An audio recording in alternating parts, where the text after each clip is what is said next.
Welcome back to another episode of A Loco Fit Show, where we redefine what healthy means to you.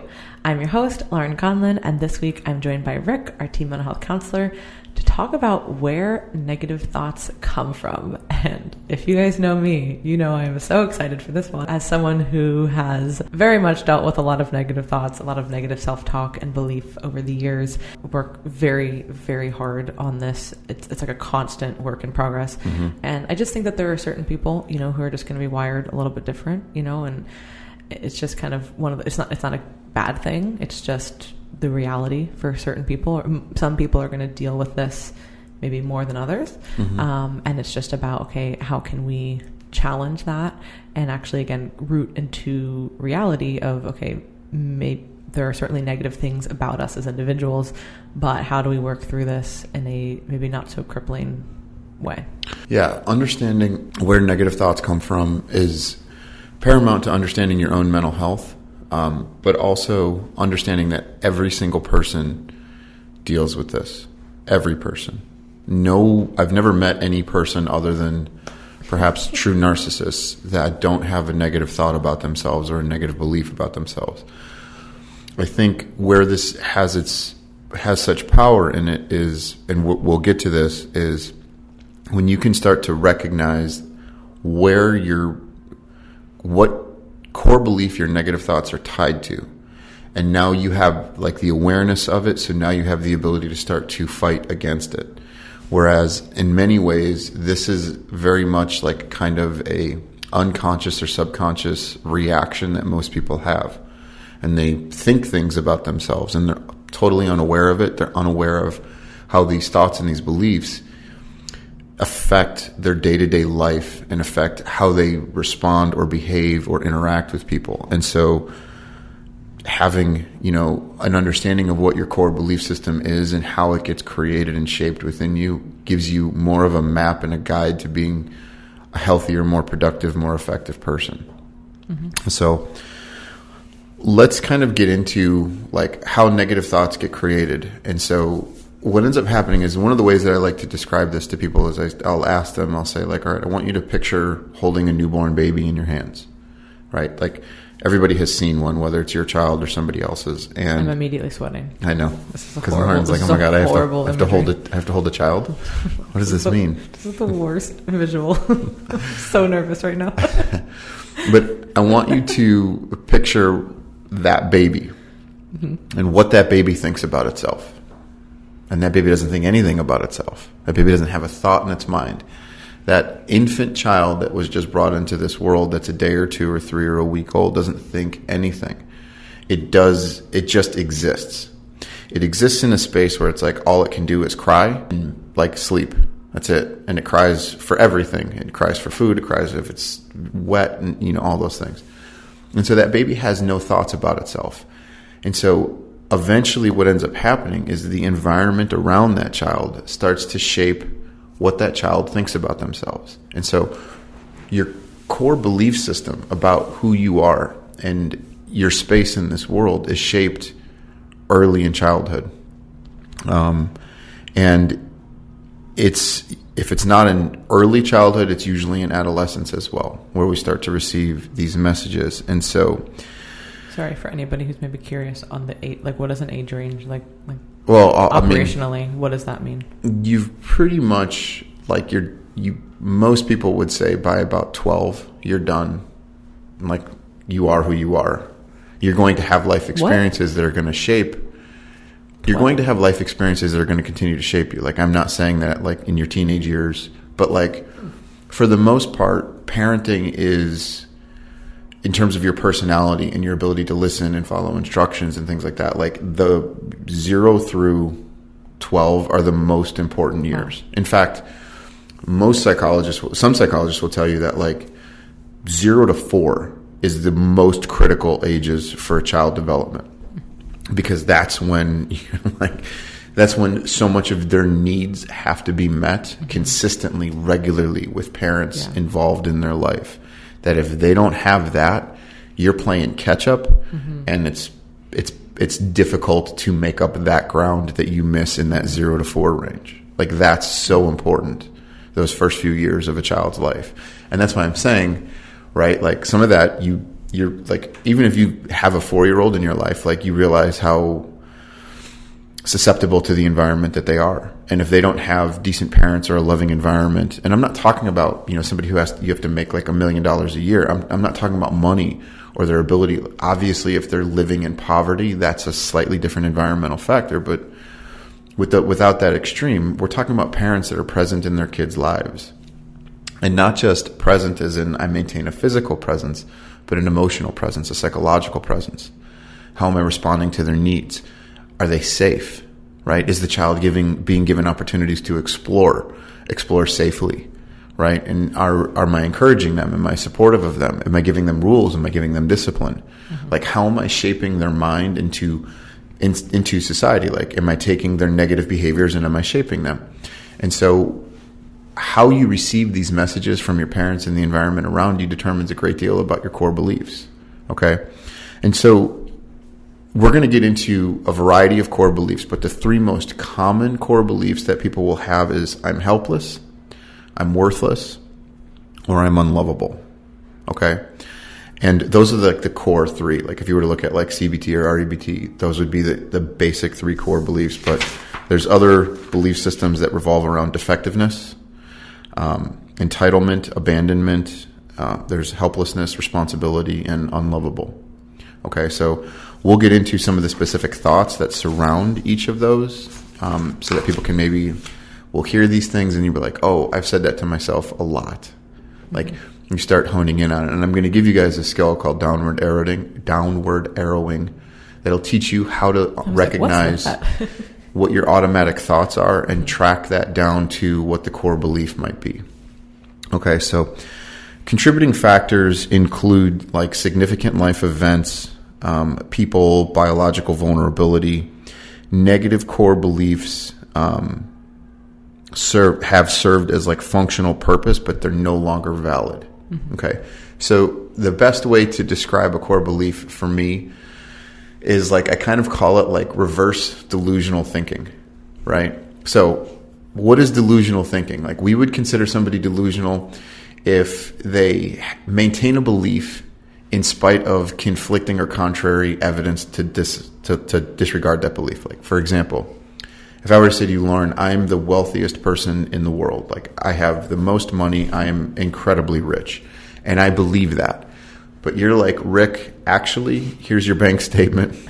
You're not wealthy. You have no money. You're flat broke. But I maintain the belief that I'm the richest person in the world. We would consider this person delusional, right? Either having a delusional disorder or perhaps on the verge of some sort of psychosis, right? But the belief exists despite the evidence to support it. Mm-hmm. Okay.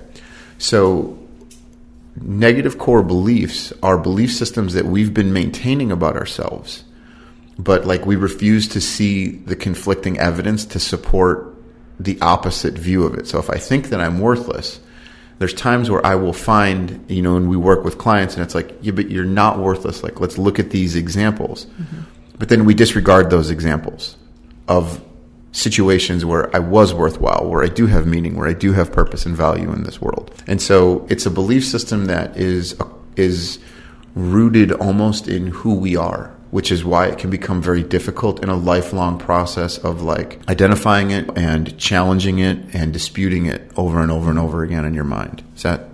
Yeah, because like you said in the beginning, a lot of this is so unconscious or subconscious at the start. Mm-hmm. Like we might not even realize.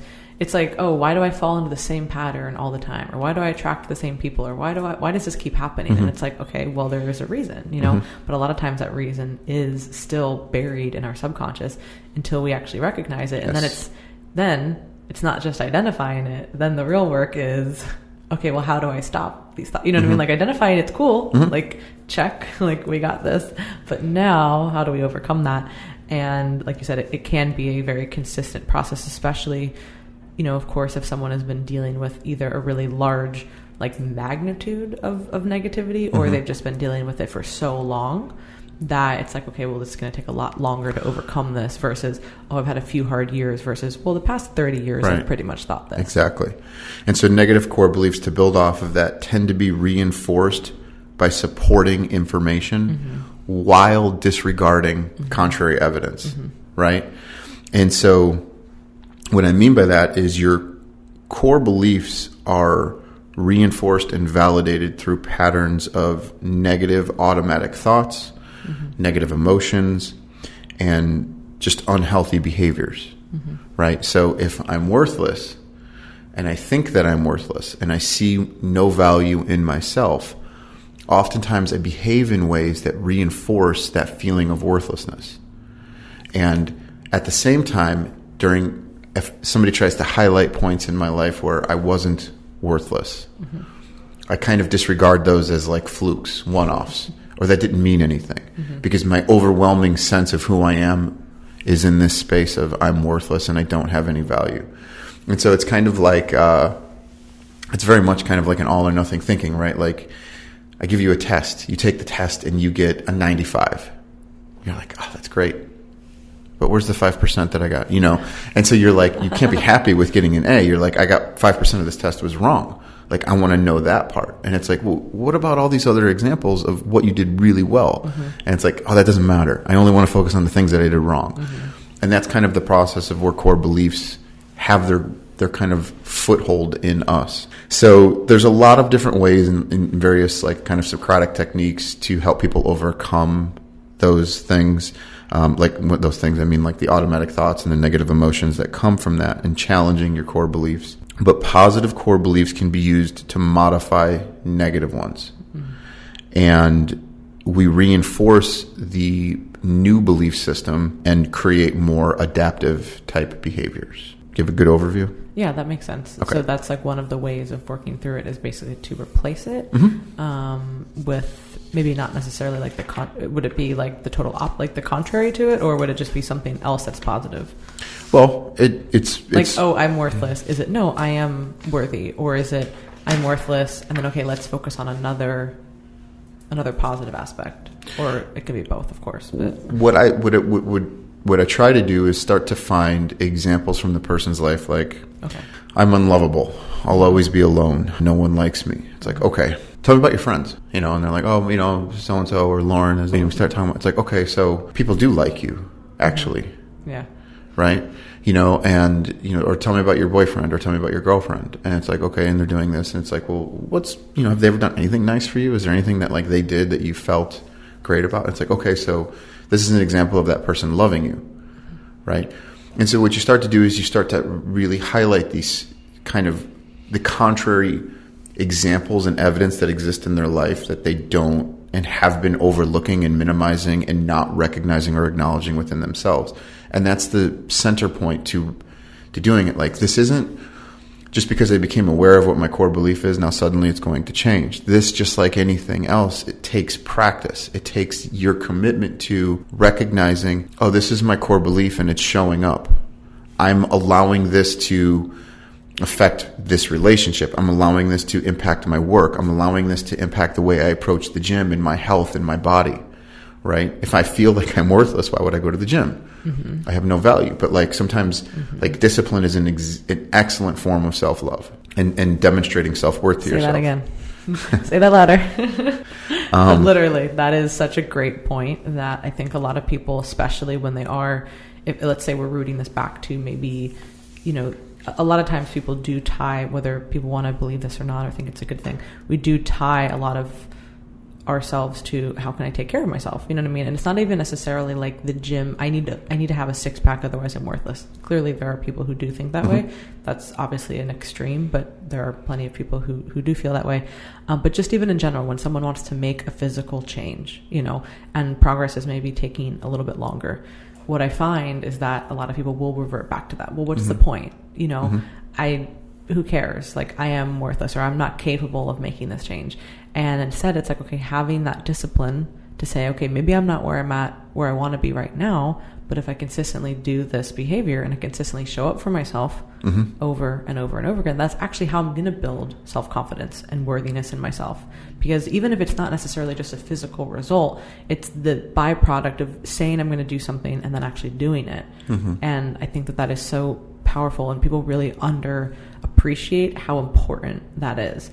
And like that, like daily discipline of like something small, but if you're doing that, like that is going to increase your self-confidence so much. And especially when we're talking about, doing something physical, a lot of times the end result feels so far away, that it's like, well, why even try? And it's like, well, you're going to build a lot. Maybe you're not at the physique that you want quite yet, but that's not even like, you're going to feel so much different along the way that like, that is almost even more, that is more important. Yeah. Does that make sense? Yeah, it does. Okay. Because I feel like what ends up happening is you might set out with a goal to say like, okay, I want this physique, right? But in the process of over the next 2 years, you being committed to, just following a healthy macro-based diet, you getting consistent with going to the gym 3 or 4 or 5 days a week or whatever it is, I think sometimes what happens for a lot of people is they may get to a space where they're able to accept not having this ideal body that they set out for, but they're happy with the progress that they're making. Because that's really what people are seeking anyway. They think that it's an end goal that looks a certain way, but really it's a feeling. Now, of course, if someone's like, hey, I want to gain 30 pounds of muscle or I want to lose 30 pounds of body fat, like obviously, yes, it's going to produce a different physique. Like I coach people who do like, it's, of course there's a difference, you know what I mean? But maybe it's not 30 and maybe it's 25, right? As an arbitrary number. Like it's going to be what you develop along the way. And then yes, your physique will change in whatever direction that you're seeking or a performance outcome. It might, but it's like, it's the working towards that you're going to develop those skills and completely change how you view yourself in the process. The process of being consistent and showing up for yourself rewrites the belief that the goal is more important because you start to see the value within who you are and what you're doing every day because you've been living a different life. Yeah. This is what we talk about when we're taking away the maladaptive behavior and replacing it with adaptive ones, healthy ones. Unhealthy behaviors get replaced with healthy behaviors, which change the dynamic of how you feel about yourself. And in this case, yes, we're talking about, physiques, but I mean like physically you can change the way that you feel about yourself because it's not so much that your body is changing, it's that you've changed the way you're thinking and feeling about yourself based off of the behaviors and the routines and the mindset that you've had. And it's hard for some people to understand that because the behavior might look the same, right? Like let's take just going to the gym. The behavior is the same, but if you're going to the gym because you hate yourself versus I'm going to the gym because this is an act of like self-love and I'm improving my confidence and worthiness in who I am as a person and I'm accomplishing things I said that I could do, completely different feeling. Yes. Physically and emotionally. Like two completely different things. The behavior looked the same. Right. Like that didn't change. So on the outside, people might be like, well, you're still doing this thing. And it's like, yeah, but I'm not doing it because I hate myself. I'm doing it or as some type of punishment to myself for behavior. I'm doing this because this enhances my life in a lot of different ways. So that can be really confusing because sometimes people might think that the behavior needs to look different. It's not necessarily the behavior needs to change. It's our outlook and our positioning as to why we're doing that. Right. Exactly. So I told you guys I would get into some of the specific thoughts that surround some of the core beliefs. So I'm just going to kind of read through some of these. And if you're listening to some of these and it starts to like, you're saying to yourself, like, oh, I've said this to myself, or this is how I felt, or this is the things that I've thought, like, just be aware we all, myself included, and anybody has negative core values and beliefs about themselves. It's just identifying them. So when we're talking about being defective, some of the thoughts that surround that core belief are, I'm a failure, I'm worthless, I'm unattractive, something is wrong with me, I'm a bad person, I'm incapable.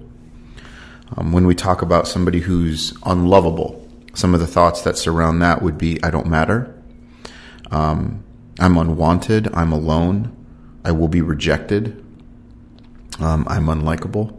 Those are all thoughts that pinpoint unlovable. Responsibility. This is one where I can't ask for help. My needs are unimportant to people. Everything's my fault. I can't trust people. I can fix people. That's a big one. So pay attention to that. When we get to helplessness, thoughts that surround helplessness are, I'm powerless, I'm weak, I'm a loser, I'm unsuccessful, I can't change, I'm trapped. When we talk about abandonment, the people I love will leave me, I'm unimportant, I will be abandoned, If I care, I can't be happy. I'm not as good as other people. People will leave if I set boundaries, right? These are all thoughts that surround the idea of being alone and being abandoned. And perhaps this is like very much oftentimes rooted in childhood. The other one is entitlement, which is I'm entitled to special treatment. I must be respected or I can't take it. I can do no wrong. Others should satisfy my needs. If I don't excel, then I'm worthless.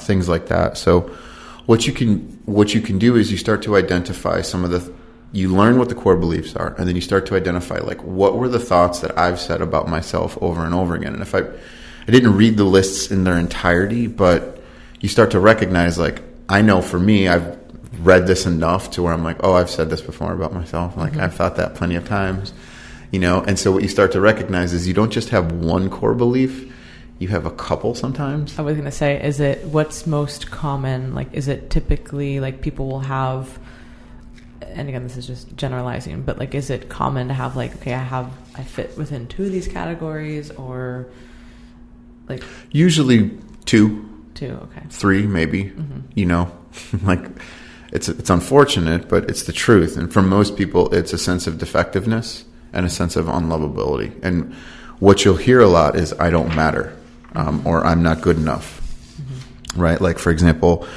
where are we at? Like worthlessness. I'm worthless. I'm disgusting. I'm a disaster. I'm greatly flawed. I shouldn't be allowed to live, right? Those are all thoughts that surround a sense of worthlessness.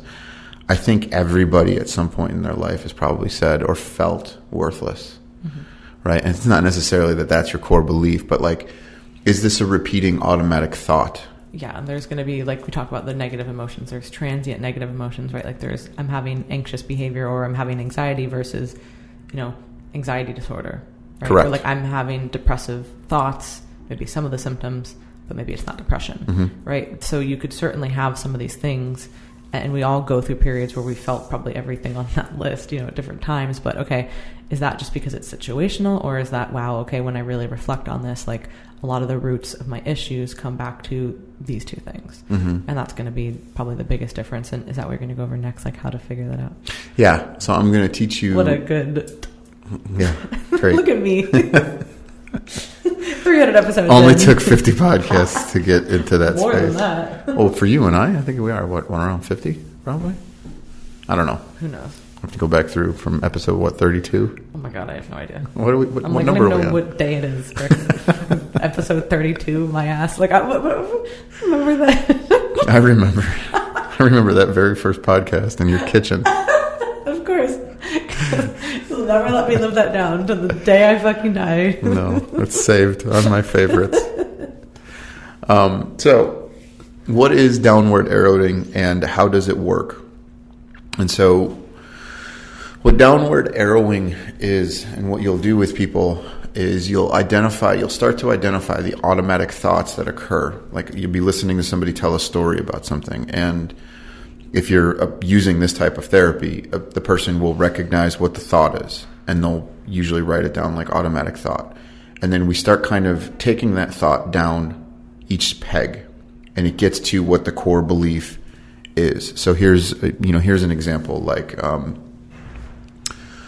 the pasta I made last night was awful and no one liked it. Okay, so that's the automatic thought. The automatic thought is the pasta was awful. Okay, so I'm awful. One of the best questions to start to ask would be, okay, if the pasta is awful, if that's a true statement about you, then what does that mean, or what will that mean? So what are the consequences if that's a true statement?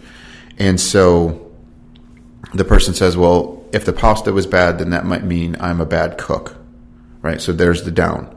It's like, okay, well, if that were the case, what does that mean about you?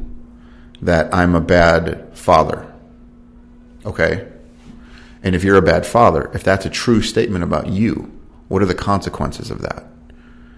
That I'm a failure, that I'm worthless, that I have nothing.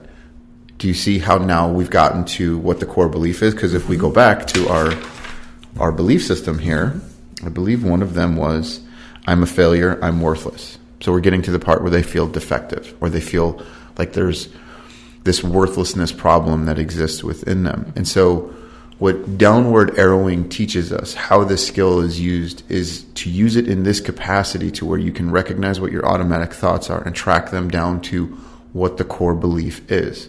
So now that I recognize what the core belief is, the next step is in providing actual evidence to the contrary. Like, well, are there meals that you've cooked that they did like? You know, like, your children are alive. Clearly they're being fed and they're being nourished, you know. But maybe we need to go to some cooking classes. Maybe we need to read a book, you know, about cooking, you know, simple steps. Can you imagine you make a dinner and it's not good and then your partner's like, hey, read a book. That happens in so many different aspects of life. Do you know how to read? Can you read? Yes. Sorry, there's not even an arrow. There was just like one arrow for me. And it's like, pasta bad. We're just bottomed out. I'm a shit person. There it is. No, and some people can get to it within one arrow.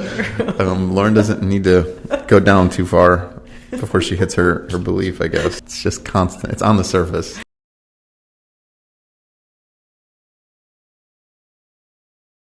Identifying the automatic thought really becomes kind of critical for this step, right? So you can ask yourself a number of different questions. Number one would be, well, what if this is true? What will it mean?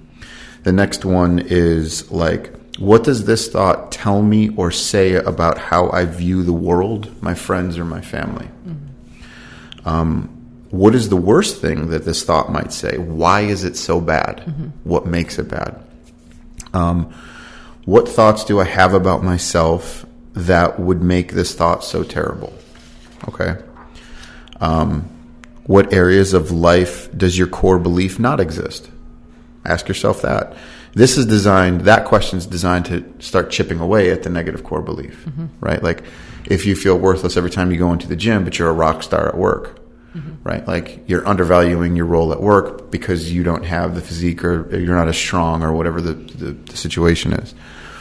And a lot of times this is like some of the other things that I start to do is to create a new narrative about yourself. And sometimes this means going back in and kind of doing some of that inner child work and healing some of the things that have happened. So like one of, I guess, or even perhaps like a final thought on this is your core belief is the story that you've been telling yourself about yourself throughout your whole life. And what most people struggle with is that inner critic that exists in our minds. It's not your voice. That's the voice of somebody else that wrote on that like encoded on you. Because if you go back to that baby, you don't think anything about yourself. And we were all born in that space. We were all helpless. We all didn't know or think or feel about the world. The environment that we were in shaped that. And so sometimes it's going back and revisiting those old experiences where it's like, when was the first time you remember feeling this way? When was the first time you heard that message that you were worthless? And maybe it did come from your parents. Maybe it came from your first friend or a teacher or a terrible coach or something like that, you know? And you start going back and you recognize like, okay, I've been carrying this person's voice. It's kind of like a tape recorder in your head that somebody else recorded what they thought about you. And that could be everything: religious, political, spiritual, your mom, your dad, parental, like your family, school, everything in your life creates this tape recorded message. And so what ends up happening is every time you have an experience in life, you replay their opinions, their thoughts about you. And what most people realize is they haven't created thoughts about themselves. They're just echoing what everybody else thought. And so again, if you didn't grow up in a very supportive, loving, nurturing environment, we're oftentimes afflicted with this core belief that there's this part of me that is broken, there's this part of me that is bad, or it doesn't deserve to be loved. And so we spend the rest of our life trying to combat this. And in turn, until people are willing to confront that space, what ends up actually happening is we find situations and places that reinforce the core belief within ourselves. So I find a person who doesn't quite value me as a human being, which highlights my sense of worthlessness. Like the ego always wants to be right. So I subconsciously seek out people, places, or situations that reinforce the core belief that I maintain about myself, right? Because if I feel like I'm worthless, I find people who treat me like I'm worthless, the world makes sense. But if suddenly you find yourself with a person who really values you in any capacity, that could be friendship, romantic, work, whatever, it can almost make us feel uneasy. We don't know how to accept that. Why? Because it's completely contradictory to everything we've received, and so we disregard it. Mm-hmm. We shut that one person out or those group of people, and we minimize and reduce or ignore the situations that don't validate the belief that I have about myself. Mm-hmm. So until I can start to change that belief, I stay stuck in a lot of negative patterns. And what is the first step of that? Because like we said, a lot of this is unconscious, mm-hmm. right? And other people might be telling you, right? You might have a supportive partner who's like, hey, I can see, like, clearly there's some issues here, you know what I mean? Like, mm-hmm. and I still love you and I still want to be here, or, you know, family or people at work, whatever it might be, like people are telling you that, but you can't see it. So then, like you said, you push people away. Like, what is that first step outside of, okay, hey, I need to make a change, of course. But like, how would somebody start to recognize this maybe? Well, I think taking a look at what some of the automatic thoughts are that you have. Okay. I read that list, right? Mm-hmm. Did any of them resonate with you? Oh yeah. Okay. So you heard it. And so I might say, okay, I want you to be aware of what you're thinking over the next week or two or month. Mm-hmm. You know, grab a journal, write it down.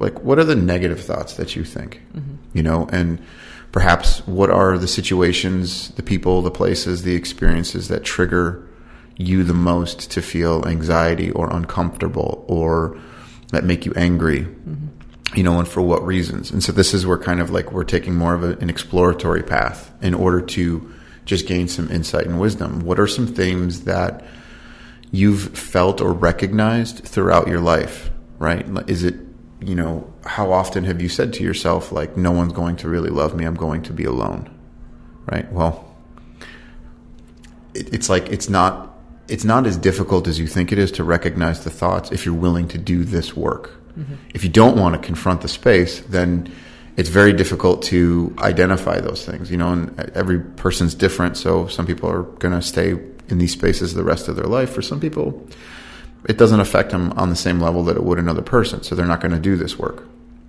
You know, they might just brush off their feelings and go ahead and succeed anyway, and just never really appreciate or acknowledge it.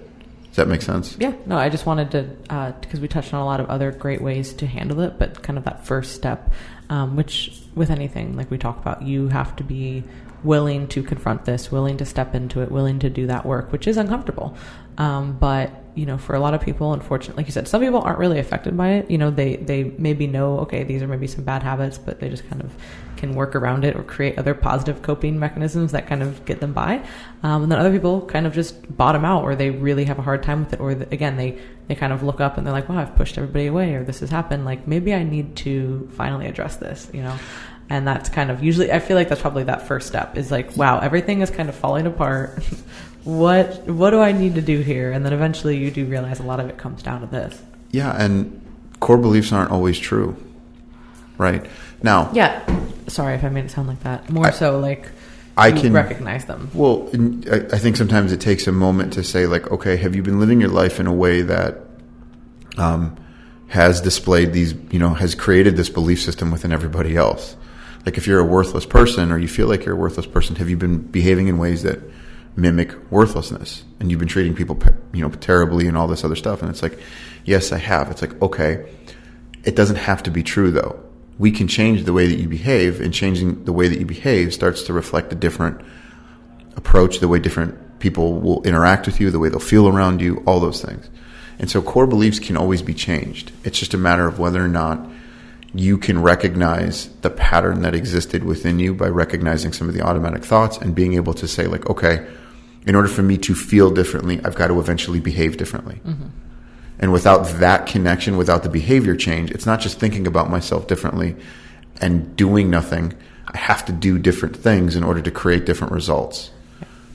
And that's the hard part. But that is always the hard part. The work, the ethereal, like, that's just like that thing where you're like, just do the work. And then it's like, well, what does that mean? Well, That's what that means in this context, which I know everybody hates that. Like, just do the work, but there's literally nothing else to do but that. Like you said, it's not just about the thoughts. It's about also rewriting those actions and the behaviors that stem from your thoughts. Like, your thoughts are what are creating the actions and behaviors. But so you do have to fix those first. Well, but and it's kind of like, you can create the greatest workout plan. You can tell somebody everything that they need to eat every single day, at what time, what day, but they still have to cook and they still have to go to the gym. Still gotta do it. You have to make the choice to eat the salmon and your rice instead of like a cheeseburger and fries.